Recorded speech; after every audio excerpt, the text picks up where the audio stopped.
raised during their presentation here.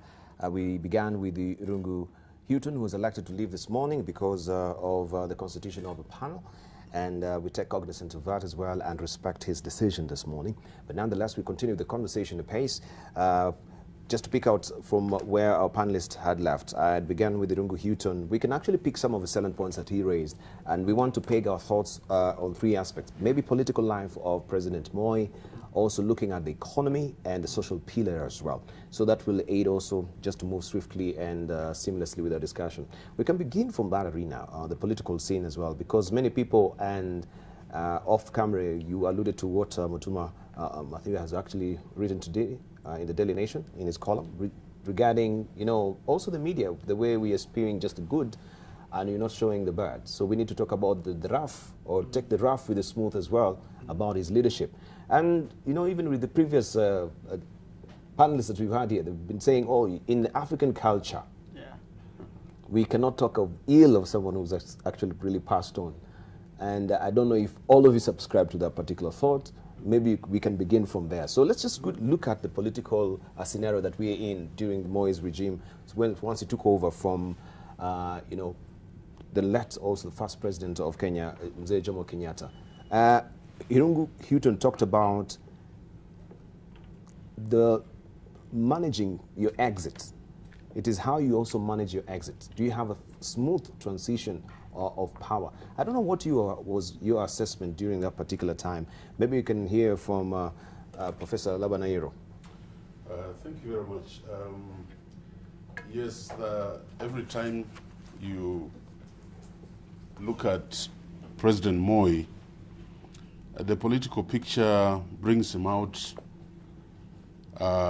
rather negatively from a certain section of the population. But we must understand what Africa was going through.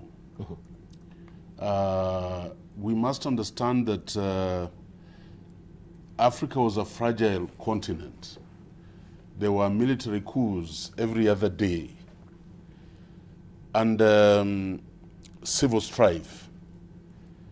And so even in leadership, you had to exercise firmness to attain a certain level of stability of a country. This is something we must take cognizance of. We are in Kenya today enjoying freedom of speech, democracy, new constitution. But these have come out of an evolution, an evolutionary process. And I think Moi's landmarks is the acceptance to the removal of Section 2A. That was huge for an African leader. Yes. That you are allowing democracy and multipartyism. And then his exit was magnanimous. And you know the tension and the ridicule he had to go through at Uhuru Park. And he parted and went to his home in Kabarak. Now, what does that tell you about this individual?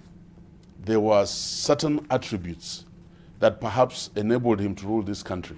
So even as we look at it and think that he was a dictator, a despot, we must understand that he shepherded this country at a time when the rest of Africa was in turbulence.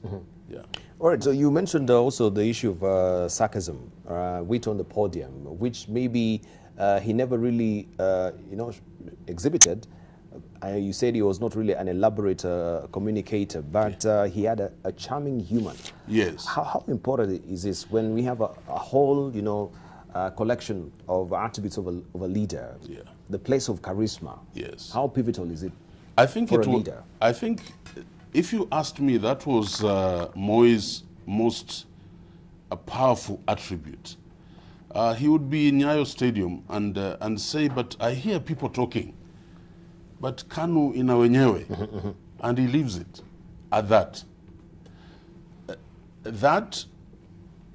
Those intrigues around a pronouncement, yes, kept the country, if you asked me, delighted and hopeful that the president is in charge. But, and I remember I said, what I hear today is sarcasm for humor. you know, the sarcastic wit that comes out of our politicians at every turn. when we are in a podium, you want to be sarcastic and hit at somebody. Moi would not do that. He would put it in a very delicate way. Oh, wanasema, wakiona kama niko na homa, wanasema, oh, Moi atakufa. And he leaves it like that. So those speculating about his health would know that the president knows, and the country would laugh. Yeah. And that was also very pivotal in terms of breaking tension. Whenever there was maybe political tension in the country, the sense of humor will also come in very handy in trying just to sort of really pacify the nation, as it were. Let's just hear from Mike Eldon, because also that comment about media at this particular time, when you're looking at the political life of President Moi, we've got to look at the swings and roundabouts around it, and around his life as well. What was your assessment beside the good? Let's look at the good, the bad, and the ugly as well. We have the comparison of other African leaders as well. During his regime, maybe he will have taken note of what other leaders are doing around him. Do you think he went that way? At that time, it was too easy to talk about how well we were doing compared with the shambolic situation of Uganda with Amin, Somalia, of course, Sudan, etc.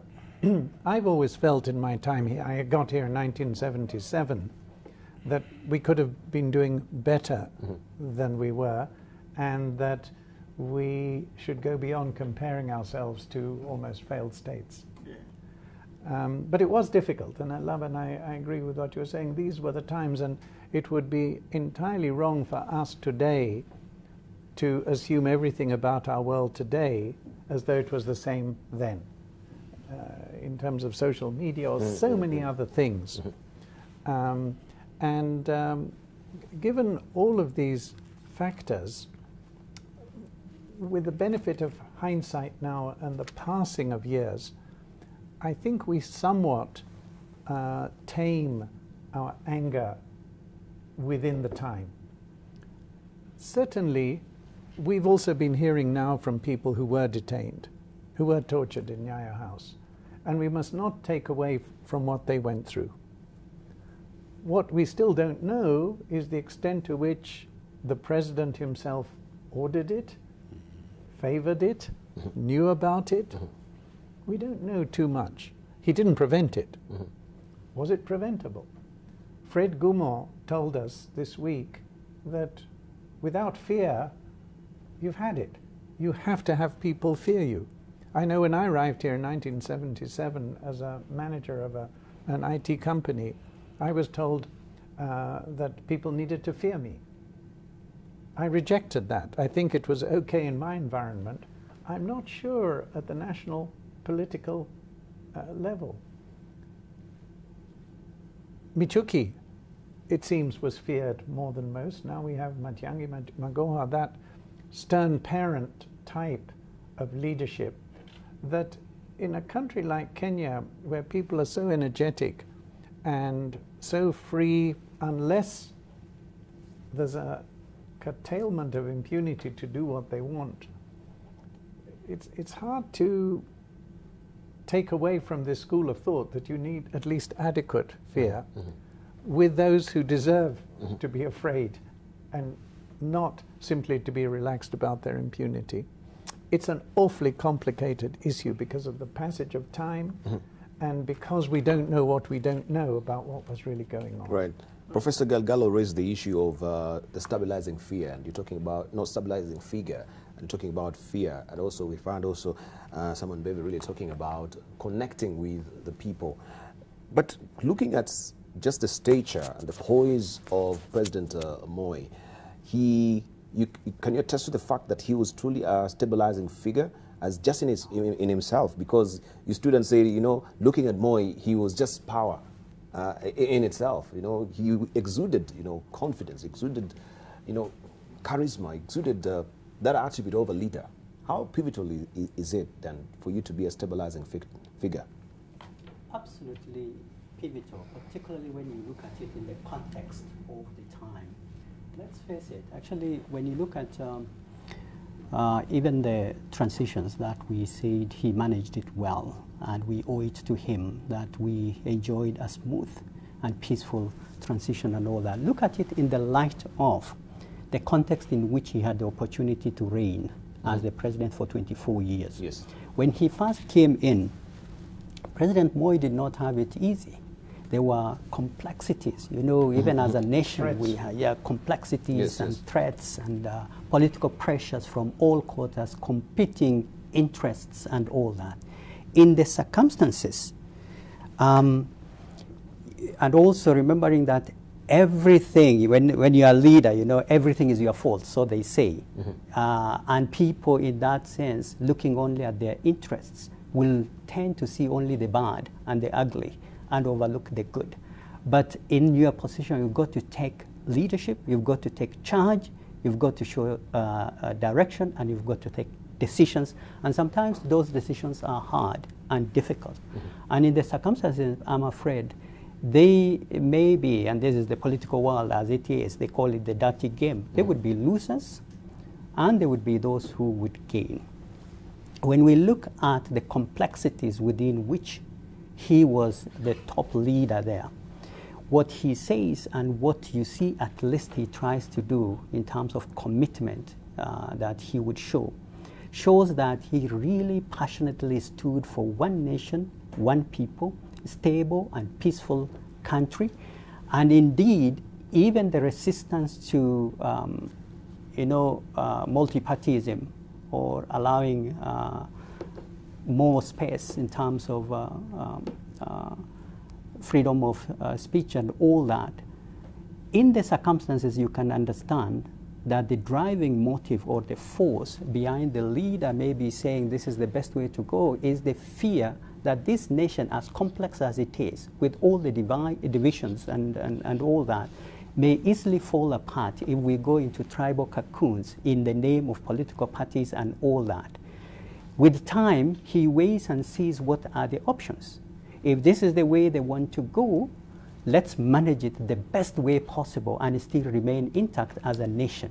And he actually repeals the Section 2A, multipartyism comes in, and he gets the first term, but when he doesn't get the second term, still in the interest of that stability. Yes, yes. In the interest of peace, in the interest of one nation holding it together.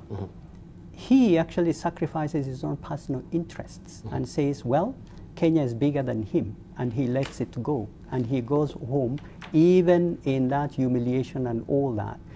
That demeanor, you would actually see, well, this is a leader who knows when it's time actually to say it's time to hang up your boots and leave it to others, and when to know that you are the one in charge, the buck stops with you, you cannot pass it, you must make a decision, you can't afford to have a weak spine. And that is President Moi for us. Right, and we'll come to you, Mbevi. You raise the issue of trust. The leadership is a trust. We either use it well or use it badly. Elucidate more on that. Yeah. I think it was just to say that all of us as leaders, we have character and competence. And we could use our competence to do well, because that's power we have been given as we sit on the seat of leadership. Or we could have a character that is good enough to make sure that power doesn't corrupt us. You know, it's been said, absolute power corrupts absolutely, and power corrupts. And I think when I look at the Bible, Dibal, I see that the Bible doesn't even sanitize its heroes. That we have great people in the Bible says the good and the bad. And I don't subscribe to the school that once people have fallen, then we only say the bad. I take the key from the Bible, that it's okay to celebrate greatness and not downplay it, but it's also good to learn from the bad. That's why the Bible is there. We learn from the mistakes of David and Saul and all of that, so that we don't repeat those mistakes. So I think what I would say, I saw very good use of power from the president in the way that he lifted up the nation. He did a lot, especially in those early years. But I also saw misuse of power, and I think that's why we are talking about balance that we need to have in terms of limiting people's freedoms. And people have spoken a lot, and all of us knew about the Nyayo torture chambers and stuff like that. And as a leader, you're responsible for what happens in your space, even from what I read in the Bible. So I think it's for us to discuss those ills so that they don't continue, and to say whatever the prevailing situation is, I think a leader owes it to God and to himself and to the people to do what is right. Not to wait too long until people agitate and almost push you out of power. I think he would have repealed Section 2A a lot earlier than he did. He didn't have to wait until people, some of them die on the streets, trying to agitate for us, for that. I think there are lessons we can learn, positive lessons from some of the mistakes. I mean, for him to say, sasa mnisamehe, mambo nimefanya, he was aware that as a leader he wasn't perfect and he did some things wrong. And for us to say, okay, there are good things and bad things, I don't think is to attack him as a person. I think it's to look at how he led and say, what can we learn so that we become the better for the lessons that we see. So I think it's just seeing that leadership, when you assume leadership, political or otherwise, you carry people's destiny with you in a sense. So there are a lot of people who look up to you, and you could hurt them or you could bless them. So just realize this is a trust, carry power with a sense of good fear, knowing that you give an account of it, and then use it to bless others, so that at the end of it, people say, wow, I have become the better because of a leader. Right. So they always say, and the good book of the Bible says that too much visits also wears the welcome. Yeah. Do you think in any way that his welcome had worn out at the point of his exit? Did he just elect to leave, or it was a circumstance that really actually forced him out to leave, the repealing of the Section 2A of the Constitution? Had Kenyans actually really gotten tired of this sort of leadership by then, right? Any of you can actually pick on it.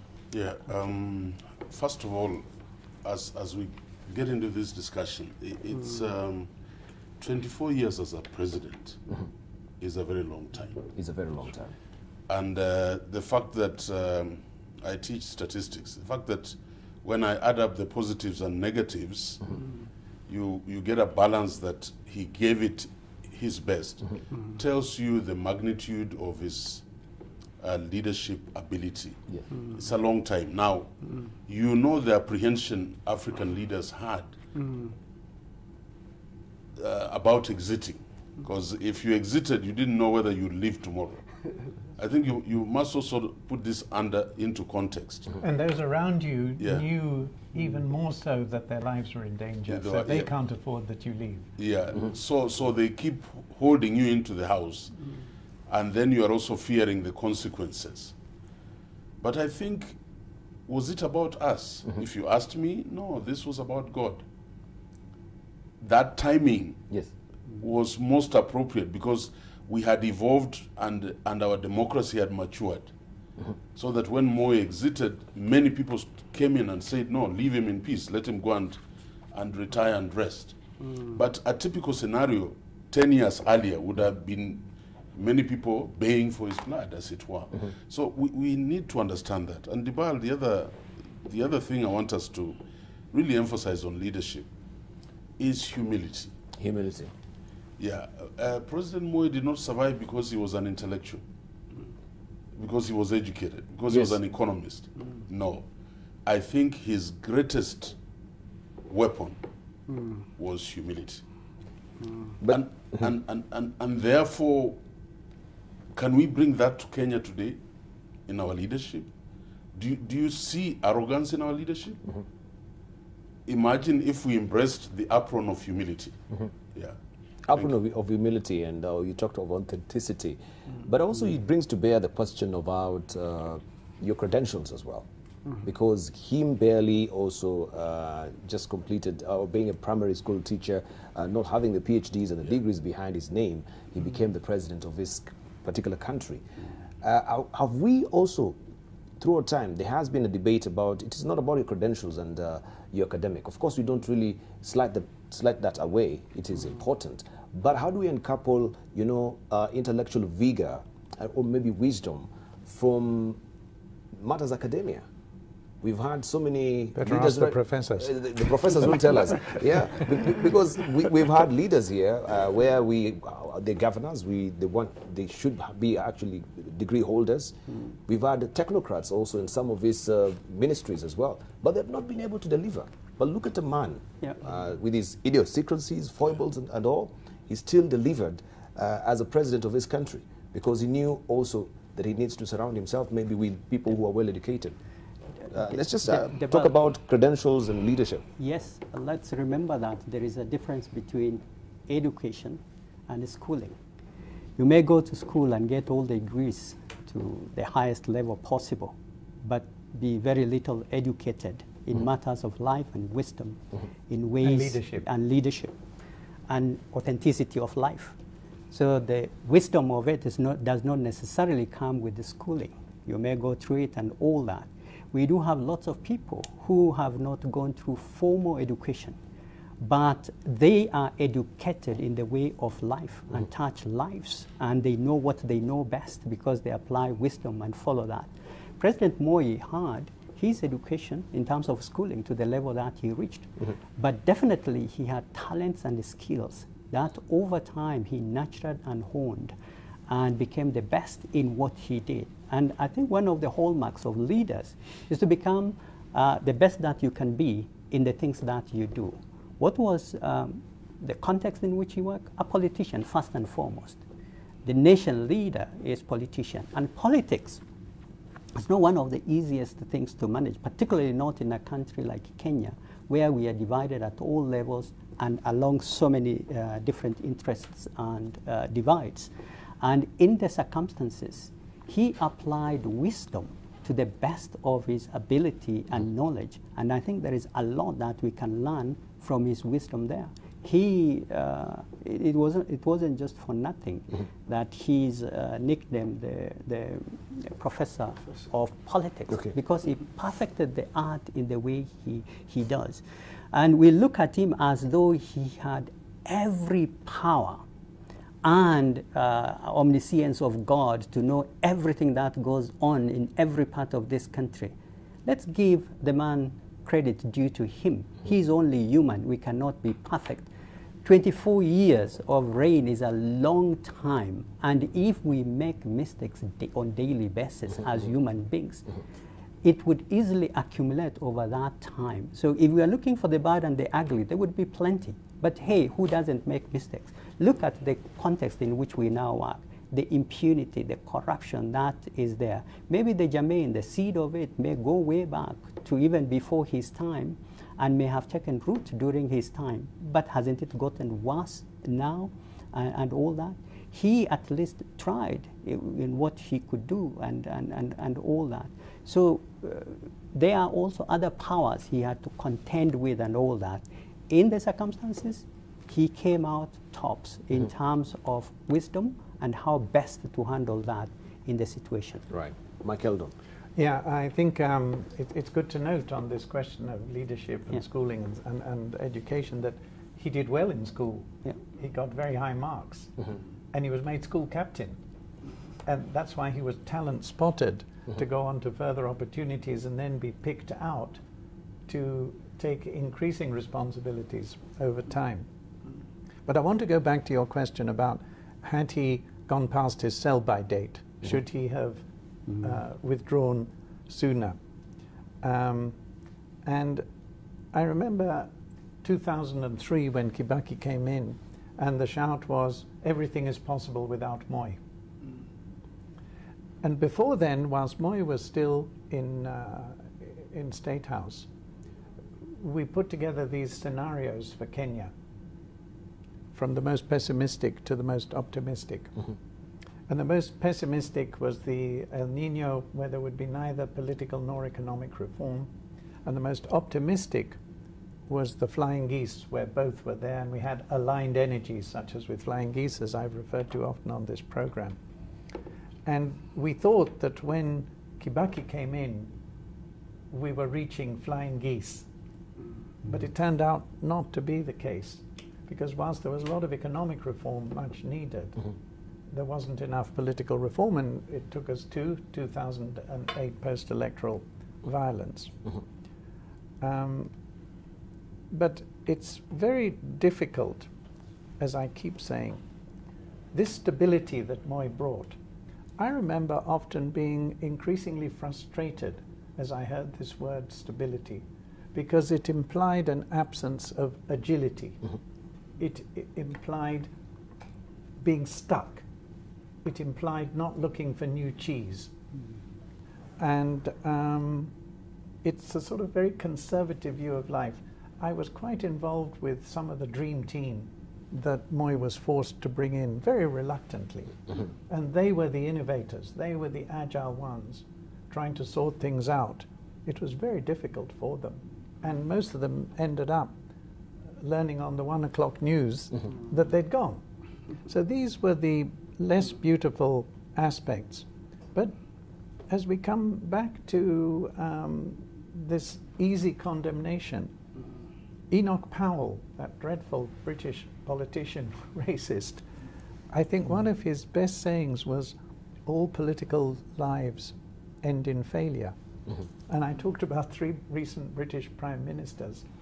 And it's easy to perceive that, but without going into the highs and lows and the pluses and minuses that we've been discussing here and that we've been reading about in the last few days.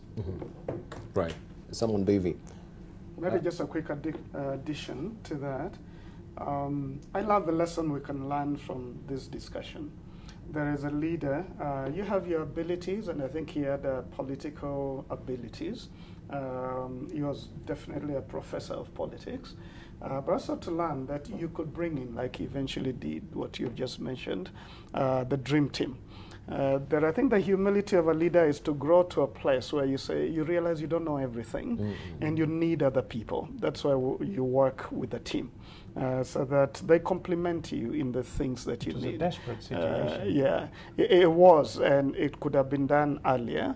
But I think learning from it, for us as leaders today, to realize that we need to be humble enough every day to realize that we can borrow strengths. You may be strong in one area, and then you borrow strengths by the team that you bring together.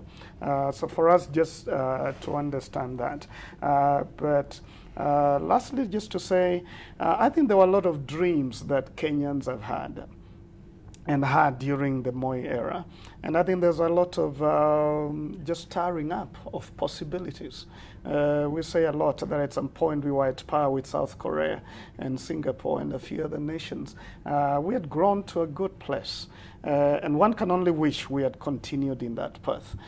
So for us, it's a lesson to learn with the current leadership and all of us in leadership in different places, that people have dreams and aspirations. And I think the good role of a leader is to pick those dreams and make people happy, and never get to a situation where people are crying and saying, yote yawezekana without you.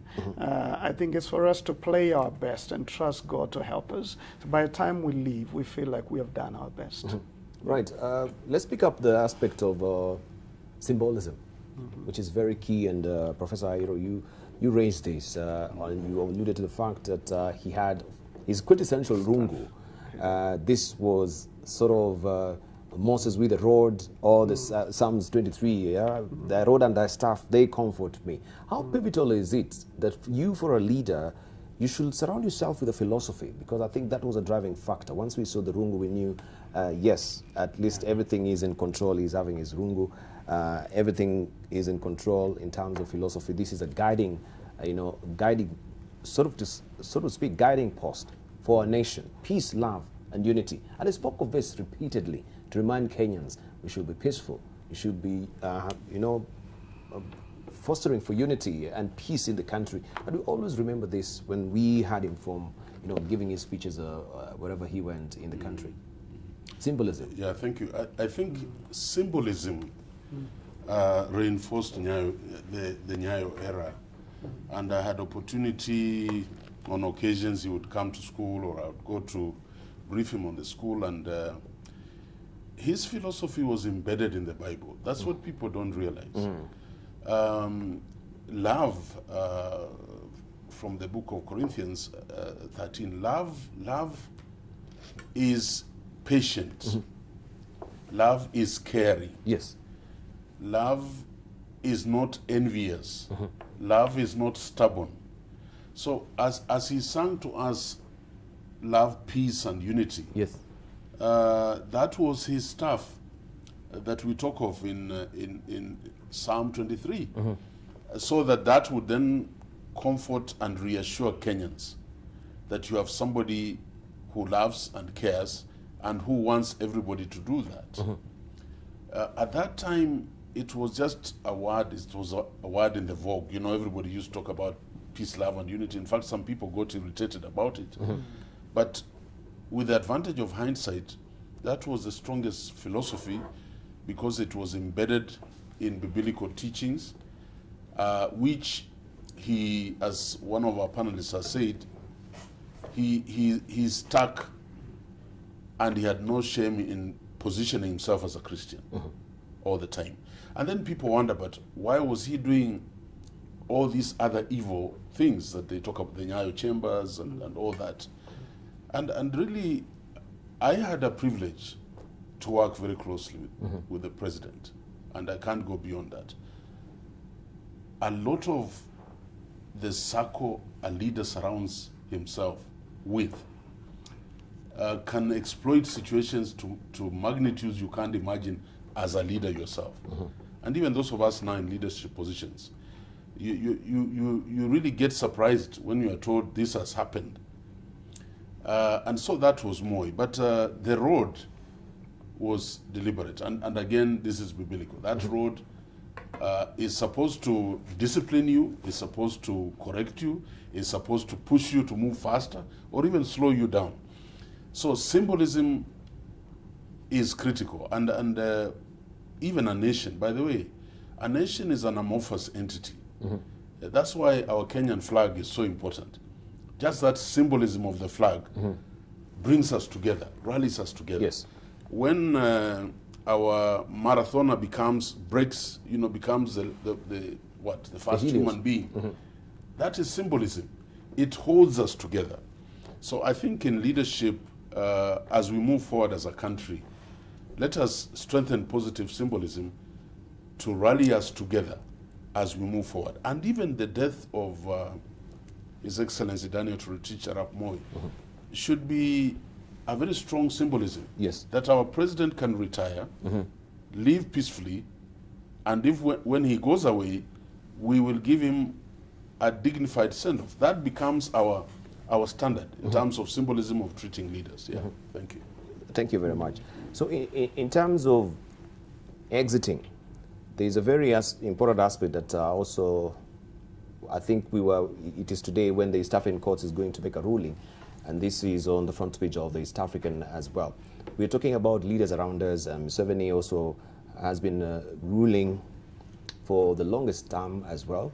And this week, particularly today, Museveni's edge test, that is the East African Court set for today's ruling, and they're saying eyes on East African Court of Justice in key case on Uganda's presidential age and term limits. And we've seen the constitution right now around East Africa. Rwanda, we have Kagame can go up to 2034. They've actually tinkered the constitution. Burundi as well was agitating for this. This is happening now in Uganda. But in terms of living in time, what can we say about President Moi and the age limit? If the current situation in the country, or by then, was not really conducive for him, or was conducive for him, will he have stayed longer? In your view? I think to give him credit where it's due, he actually was in the forefront of saying, let's change the constitution. Let's change the constitution. So 1992, he opened the gates wide and all that. And in that, he knew the risk he was taking, that once he opens it up to competition, he would either win or lose in a democratically managed elections. And so he was open to that possibility, and he was in sync with what Kenyans wanted at that point. Yes. And he continued in politics because the Constitution at the time allowed him to run for minimum 2 terms, beginning from when the section was repealed. And so it is good to recognize that he himself actually had the upper hand in changing the Constitution and opening up the political space for us. But also, don't forget, he was also open to the possibility that if he loses, he will leave. And he actually left when he lost in 1997. What happened in 1992? They all play politics. He just had a upper hand and a better game at that in 1992. And in 1992, we were not terribly balkanized in terms of regions and tribes as we were in 1997. And so he was able to marshal KANU supporters across the nation and won. Although many would say perhaps he did not actually fairly win. But in 1997, what sent him home was what he was fearing most, the balkanization and all that. So ganging up against him in regions and all that sent him home. But he also recognized it's time to go, and he did. And he did. I think we give him credit for that. It's time to go, and he did. Michael Don, around East Africa, do you think we do realize, especially the leaders, that it's sometimes time to go? Until maybe Sudan, we have a protest. In Burundi, there is also protestation that people are saying, no, you cannot extend the presidential term limit. I think term limits is the thing, not age limits as such. I think term limits are much more important because that enforces the development of successors. I think Kagame has done a brilliant job in so many ways, but I wish he would have allowed himself to develop more successors and not feel that he is indispensable into the indeterminate future. The older I get, the less I'm in favor of age limits. When I see all this stuff about retirement ages, whether in the civil service or elsewhere, it makes me smile. And you see, here's Nancy Pelosi, the leader of the House, who's in her late 70s. Joe Biden, who's standing for president, energetic, healthy, in his late 70s. Bernie Sanders. So I think it's term limits, not age limits. On this one of the role in moving things forward, I don't know how many of you have read Mudavadi's memoirs. I have. It's very interesting, isn't it? It is. And how I think what he shows is that there are no uniquely good guys and there are no uniquely bad guys in this turbulence of politics. That sometimes they are the good guy, at least through Mudavadi's eyes, sometimes the bad guy. And the same applied to Moi in his judgment as he wrote his book. It's quite an interesting book, not least in terms of taking us through those difficult times with Moi in those later years where he was under threat, where he fired people, where he got rid of people through the 1 o'clock news, all of that. I think that the other area I just want to point out is that some of his appointments, particularly for parastatals, were not good appointments. These were people clearly not fit for purpose. We keep having that. The recent one on the employment authority. But then it was clear that these people were there not to develop those parastatals.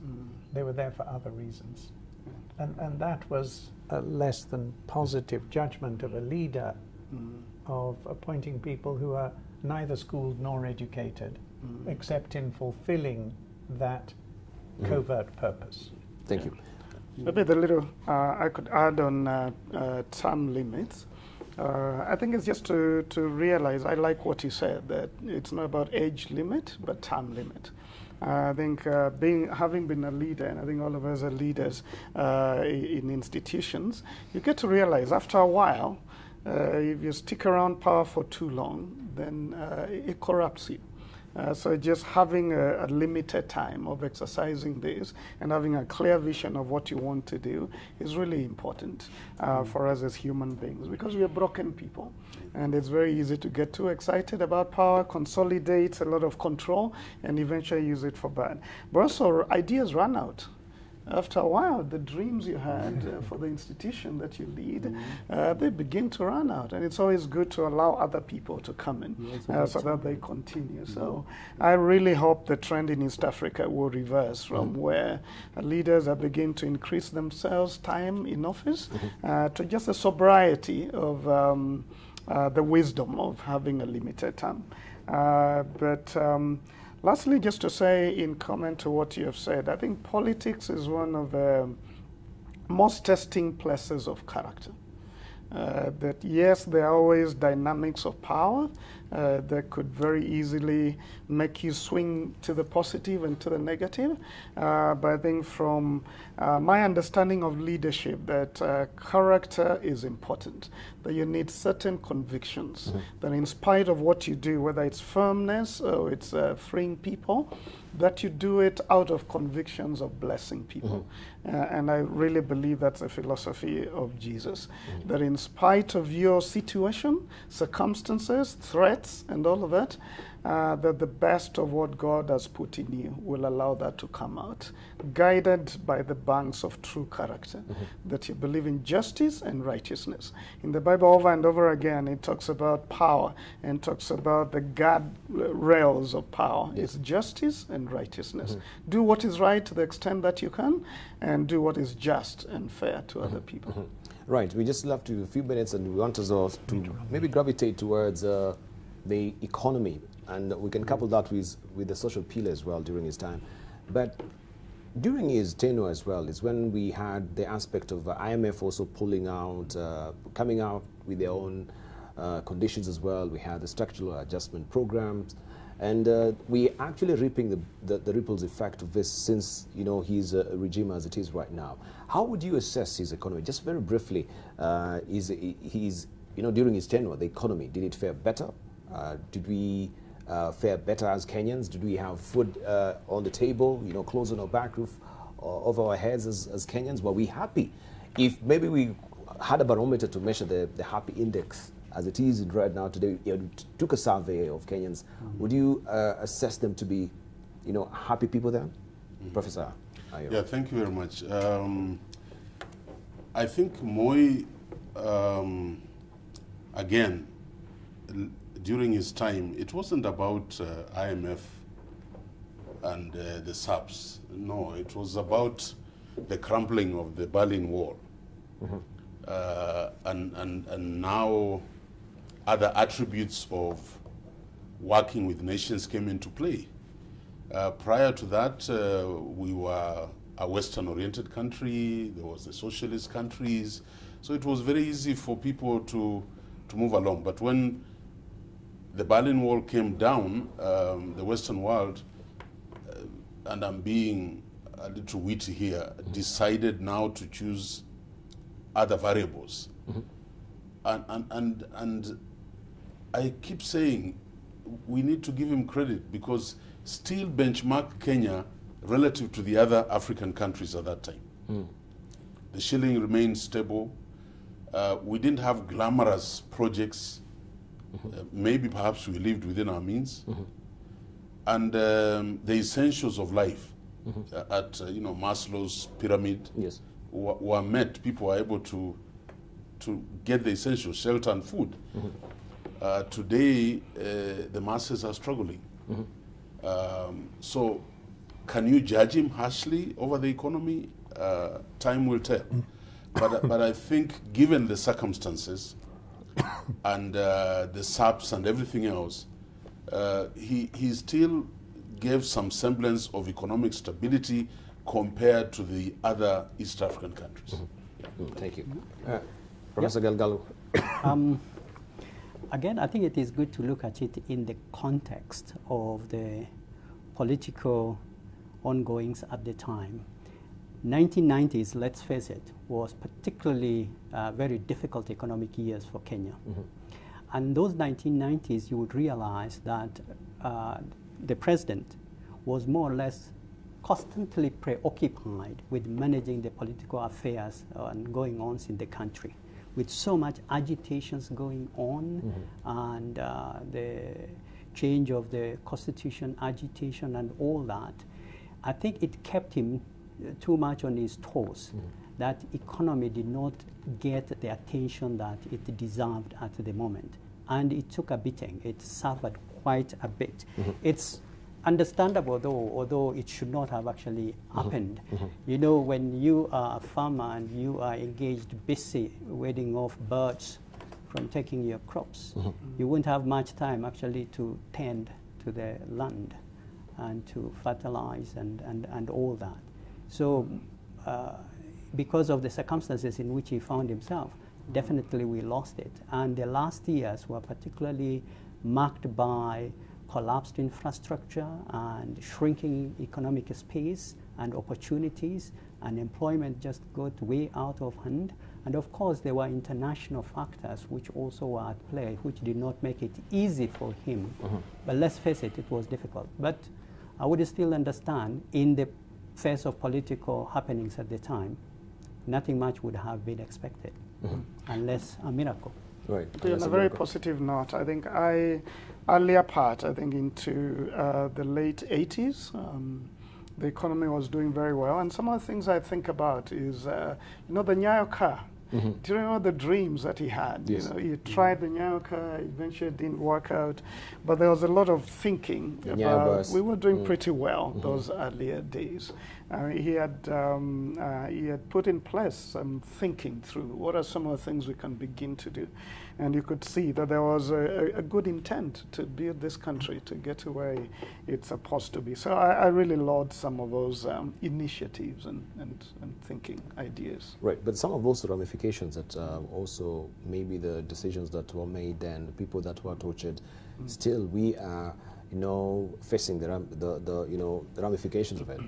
Like what was on the front page of a business daily, that we are now supposed to be footing around 888 million shillings. This is in the business daily. If we just pick it up, for torture by state. And this was entirely during his regime as well. Not today's, but this was not today's business daily. That's why I'm trying to actually put it up for them. Taxpayers foot 888 million shillings bill for torture by state. CK, if may just pick it up, yeah, so that they can see. So we are actually having the blowback of that. There you go. So I'm just trying to showcase that, you know, some of the decisions were made then. We cannot outlive them and say it was during that regime. It will have, you know, a rippling effect even to the current economy as it is right now. Mike? This one again of Kenya doing better than these collapsed state around us, I've never bought into that. Equally, it's simplistic to compare us with the Asian tigers who leaped further ahead by a million miles increasingly. But there is truth to that, because we have always put together good strategies on economics, not necessarily because of or despite a president, but because of good people who've been good strategic planners. But we've been poor at implementation.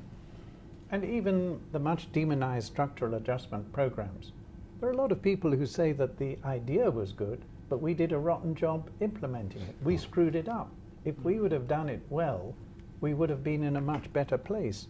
And that relates now to who you appoint around you to develop and implement policies. My positive is the emergence of the poverty reduction strategy paper of the late 90s, which is a World Bank initiative. For me, the greatest thing about it is that for the first time we involved the private sector in long-term strategic planning for the country. I was the private sector person on the ICT sector working group, and it seems that the president was maybe too involved with politics, but people in the Treasury and planning did a great job coordinating that excellent document. It was our first ever ICT policy that we put together at that time. And that became the absolute basis of Kibaki's economic recovery strategy. Thank you. It was rebranded, and that in turn gave rise to Vision 2030. So PRSP are positive. Thank you. So finally, the social pillars, we're winding up also to give our headline thoughts. Mbevi raised a very pivotal point, that he connected with the people. How is it important for you to connect with the people as a leader? Talking about authenticity, that also you alluded to, Galgalo. He was a people who went down to the ground. Remember the Gambians and all. He connected with the Wananchi. Maybe we could just give some thoughts on that, Ayiro, as well, so giving a headline thoughts on that. I think, yeah, that was a big strength of our departed president. And he perhaps it can be traced on his background. He came from very humble background. And I have heard him pronounce many times, genuinely, deeply worried about how are those people of Kibera eating. It meant something to him.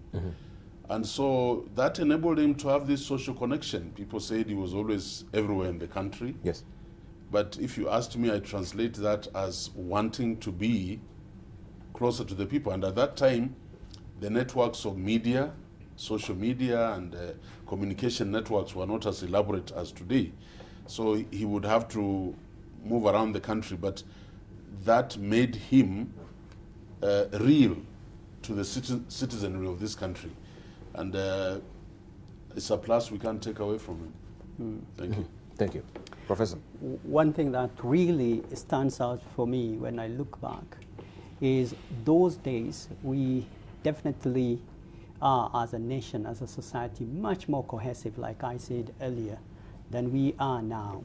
It's something that we have lost. And President Moi was iconic in this. A model, social leader who connected with everyone, young or old, and across regional divides for everyone and all that.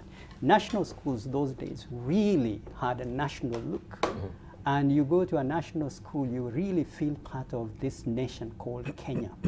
And patriotism actually really instilled in us right from those younger days.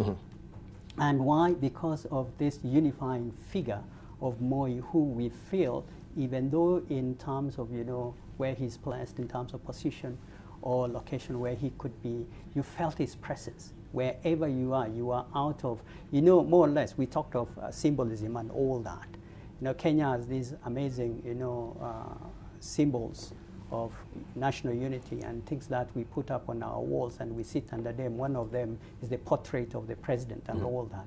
Everywhere you turn, more or less literally, President Moi is watching over you. And even in his life, that's what he tried actually to do, his best to connect with people and do that. And he succeeded in actually building Kenya into one nation. We did not fall apart. I hope going forward, things like the current political goings-ons, like bridging build, BBI, and all this kind of thing. In it, we can take the good things, that we see each other for who we are. Thank you. As one nation. Thank you, Prof. Right, Simon?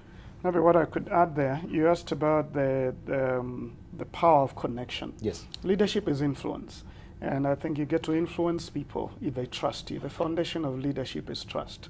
That people think that you care for them, you want the best for them. If you connect with them well, then you don't have to use command and control and other ways of power to get people alongside. But once you connect with them in the way you talk, in the way you serve them, in the way you treat them, so that was admirable to a big degree, how you connected with the people. Right, so it is how you make me feel at the end of the day. This business of briefly. Moi being everywhere in his picture, it takes me back to VOK and how every day on the news he was the lead. Now we have the fight between Ruto and Raila, then it was the glories of Moi, and I think it was overstated. And for some people, it was taking it too far, this daily deification. But for me, the highlight, the time I really, really thought what a great guy he was and how lucky we were to have him as president is when in August 1982, and I was living on Ngong Road, I heard the sound of the Land Rovers of him returning to Nairobi, so the coup would not have succeeded, in which case life would have been much worse. Thank you very much. What a delectable discussion we've had, a rich stream of information on the life of the late retired President Daniel Arap Moi, just looking at some of course, he had his own foibles and idiosyncrasies, but he had his own strengths as well that also we were actually, you know, showcasing our spotlight on this morning. I want to thank you so much.